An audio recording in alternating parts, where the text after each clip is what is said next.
there's a lot of discussion of like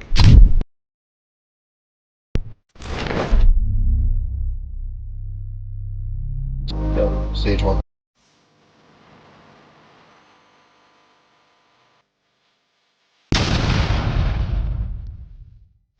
যেভাবে প্রযুক্তির দুনিয়ায় শীর্ষে এলেন ইলন মাস্ক। প্রযুক্তির দুনিয়ায় এক বিস্ময়কর নাম ইলন মাস্ক। কেউ তাকে বলেন আধুনিক যুগের আয়রন ম্যান, আবার কেউ বা ডাকেন প্রযুক্তির বিপ্লবী স্থপতি। বৈদ্যুতিক গাড়ি, মহাকাশ ভ্রমণ কিংবা কৃত্রিম বুদ্ধিমত্তা, প্রতিটি জায়গায় তার ছাপ স্পষ্ট। টেসলা, স্পেস এক্স, নিউরালিঙ্ক কিংবা বোয়িং কোম্পানি, তিনি যেখানেই হাত দিয়েছেন সেখানেই শুরু হয়েছে নতুন এক অধ্যায়। কিন্তু আজকের এই অবস্থানে আসা মোটেও সহজ ছিল না। এক সপ্তাহ স্কুলে বুলিংয়ের শিকার হওয়া এক শান্ত স্বভাবের ছেলে কিভাবে বিশ্বের সবচেয়ে প্রভাবশালী এক বিজনেস আইকনে পরিণত হলেন, তার এই ব্যতিক্রম চিন্তাধারার সূচনায় বা কিভাবে হয়েছিল জানতে পারবেন আজকের ভিডিওতে। To the real Tony Stark. Okay, you've got your finger in so many different advanced. একজন প্রযুক্তি উদ্যোক্তা হিসেবে বিশ্বজুড়ে পরিচিত ইলন মাস্ক বেশ কয়েক বছর ধরে আলোচনার কেন্দ্রবিন্দুতে আছেন তিনি। তার ব্যতিক্রমী ব্যক্তিত্ব বিস্মিত করার মতো। স্পেস এক্স প্রতিষ্ঠার মাধ্যমে সবচেয়ে বেশি আলোচনায় আসেন ইলন মাস্ক। ব্যবসায়ী হিসেবে নিজেকে তিনি এমন উচ্চতায় নিয়ে গেছেন যে মাস্কের বর্তমান সম্পদ বৃদ্ধির হার অব্যাহত থাকলে 2027 সালের মধ্যেই তিনি তার সম্পদ $1 ট্রিলিয়ন ছাড়িয়ে যেতে পারে। চলুন জেনে নেওয়া যাক ইলন মাস্কের পথ চলার গল্প। ইলন মাস্কের জন্ম 1971 সালের 28 জুন দক্ষিণ আফ্রিকার প্রিটোরিয়ায়। তার বাবা এরল মাস্ক ছিলেন একজন প্রকৌশলী আর মা মায়া মাস্ক ছিলেন একজন মডেল। ছেলেবেলা থেকেই ইলন মাস্ক ছিলেন শান্ত এবং অন্তর্মুখী প্রকৃতির। তিনি এতটাই চুপচাপ ছিলেন যে বাবা মা প্রথমে ভেবেছিলেন তার হয়তো শ্রবণ সমস্যা আছে, কিন্তু আসল কারণ ছিল ভিন্ন। ইলন ছোটবেলা থেকেই বইয়ের জগতে ডুবে থাকতে ভালোবাসতেন। তিনি সায়েন্স ফিকশন, প্রযুক্তি, দর্শন সব ধরনের বই ঘন্টার পর ঘন্টা পড়তেন। তবে এই শান্ত স্বভাব তার জন্য সমস্যা হয়ে দাঁড়িয়েছিল। স্কুলে থাকাকালীন সময়ে সহপাঠীদের দ্বারা প্রায় বুলিং এর শিকার হতে হতো। একবার তো সিঁড়ি থেকে ফেলে দেওয়ায় গুরুতর আহত হয়ে হাসপাতালে ভর্তি হতে হয় ইলন মাস্ক।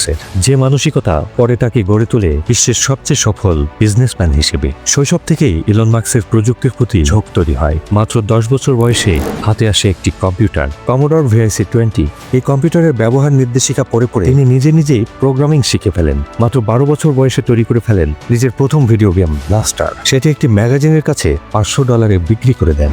এখান থেকেই শুরু হয় তার উদ্যোক্তা জীবনের প্রথম পদক্ষেপ। 1980 সালে বাবা মায়ের বিবাহ বিচ্ছেদের পর ইলনের পারিবারিক জীবন আরো কঠিন হয়ে ওঠে। বাবার সঙ্গে দূরত্ব তৈরি হয়, এমনকি পরবর্তী সময়ে তিনি বাবাকে খারাপ মানুষ হিসেবেই উল্লেখ করেছেন। কৈশোরকালীন এই সময়টা ইলনের জন্য সহজ ছিল না, তবে তার স্বপ্ন সবসময় বড় ছিল।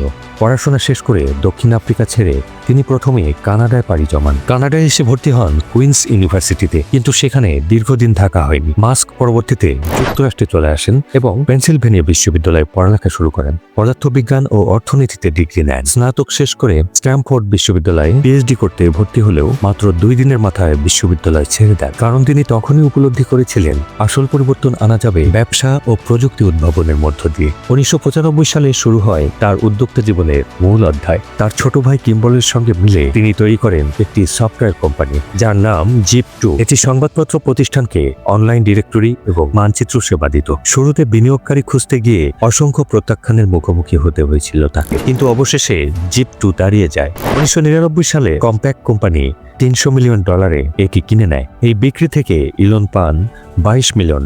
ইলন মাস্ক চাইলে এই মোটা অঙ্কের অর্থ নিয়ে থেমে যেতে পারতেন, কিন্তু তিনি এটাকে তার সাকসেসের প্রথম ধাপ মনে করেন। এই অর্থ দিয়ে তিনি শুরু করেন নতুন বিজনেস X.com। এটি ছিল একটি অনলাইন ব্যাংক যা পরবর্তীতে কনফিনিটির সঙ্গে মিলে রূপ নেয় পেপ্যালে। শুরুতে অনেকেই বিশ্বাস করতেন না যে মানুষ অনলাইনে টাকা পাঠাতে চাইবে, কিন্তু অল্প সময়ের মধ্যেই পেপ্যাল হয়ে ওঠে বিপ্লবী এক সেবা। 2002 সালে eBay $1.5 বিলিয়ন এটিকে কিনে নেয়। এখান থেকেও বড় অঙ্কের অর্থ পান মাস্ক। অর্থ হাতে আসার পর মাস্কের লক্ষ্য হয়ে যায় মহাকাশ। তিনি বিশ্বাস করতেন মানবজাতির ভবিষ্যৎ নির্ভর করছে বহু গ্রহে বসবাসের সক্ষমতার উপর। সেই স্বপ্ন পূরণে 2002 সালে তিনি প্রতিষ্ঠা করেন স্পেস এক্স। শুরুটা ছিল ভীষণ কঠিন। প্রথম 3টি রকেট উৎক্ষেপণ ব্যর্থ হয়। প্রতিবারই সবকিছু হারানোর ঝুঁকি ছিল। বিনিয়োগকারীরা পিছু হটতে চাইছিলেন, কর্মীরা হতাশ হয়ে পড়েছিলেন, কিন্তু চতুর্থবারের চেষ্টা বদলে দেয় সবকিছু। সফলভাবে উৎক্ষেপিত হয় ফ্যালকন 1 রকেট। এরপর নাসা এর সঙ্গে বড় চুক্তি করে স্পেস এক্স। এখান থেকেই শুরু হয় নতুন ইতিহাস। স্পেস এক্স এর হাত ধরেই তৈরি হয় ফ্যালকন 9। ফ্যালকন হেভি এবং স্টারশিপ, যেগুলো মহাকাশ ভ্রমণকে পুরোপুরি বদলে দিয়েছে। শুধু যুক্তরাষ্ট্র নয়, বাংলাদেশ সহ অনেক দেশের স্যাটেলাইট স্পেস এক্স মহাকাশে পৌঁছে দিয়েছে। মঙ্গল গ্রহের শহর গড়ে তোলার যে স্বপ্ন মাস্ক দেখেছেন, তার ভিত্তি স্থাপন হয়েছে এই প্রতিষ্ঠান থেকেই। এদিকে 2004 সালে মাস্ক যোগ দেন টেসলা মোটরসের পরিচালনা পরিষদে।